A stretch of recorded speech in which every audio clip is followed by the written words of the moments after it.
my existence. Why am I even alive? What's the point of living? Well, it is a story of a woman whose perfectly imperfect life made her who and what she is today.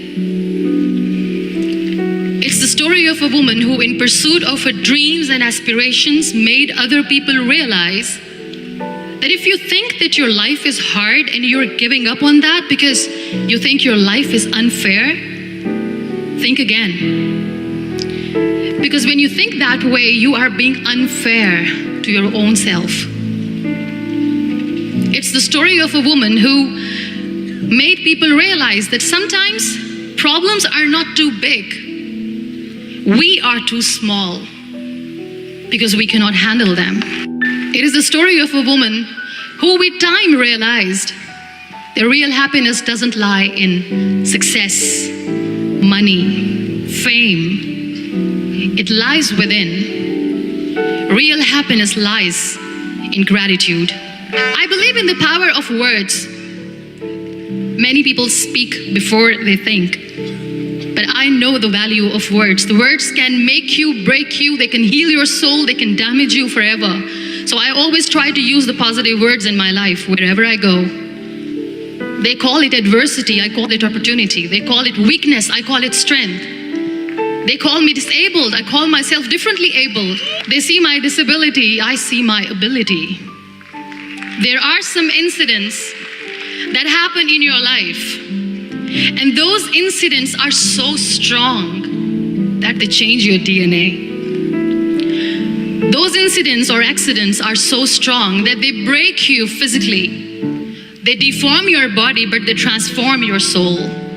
Those incidents break you, deform you, but they mold you into the best version of you. And the same thing happened to me. Sometimes I wonder how easy it is for me to describe all this all over again. And somebody has rightly said that when you share your story and it doesn't make you cry, that means you have healed. One day, doctor came to me and he said, well, I heard that you wanted to be an artist, but you ended up being a housewife. I have a bad news for you. You won't be able to paint again because your wrist and your arm are so deformed, you won't be able to hold a pen again. And I stayed quiet. Next day, doctor came to me and said, your spine injury is so bad, you won't be able to walk again. I took a deep breath and I said, it's all right. The next day, doctor came to me and said, because of your spine injury and the fixation that you have in your back, you won't be able to give birth to a child again. That day, I was devastated. I still remember, I asked my mother, why me? And that is where I started to question my existence. Why am I even alive? What's the point of living? I cannot walk, I cannot paint, fine, I cannot be a mother. And we have this thing in our heads being women that we are incomplete without having children. I am going to be an incomplete woman for the rest of my life. What's the point? People are scared. They think I will get divorced. What is going to happen to me? Why me? Why am I alive? We all try to chase this tunnel. We all do this because we see light in the end of the tunnel, which keeps us going. My dear friends, in my situation, there was a tunnel that I had to roll on, but there was no light. And that is where I realized that the words have the power to heal the soul.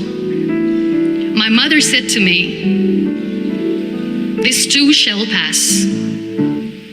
God has a greater plan for you. I don't know what it is, but He surely has. And in all that distress and grief, somehow or the other, those words were so magical that they kept me going. I was trying to put that smile on my face all the time, was hiding. It was so hard to hide the pain, which was there. But all I knew was that if I will give up, my mother and my brothers will give up too. I cannot see them crying with me.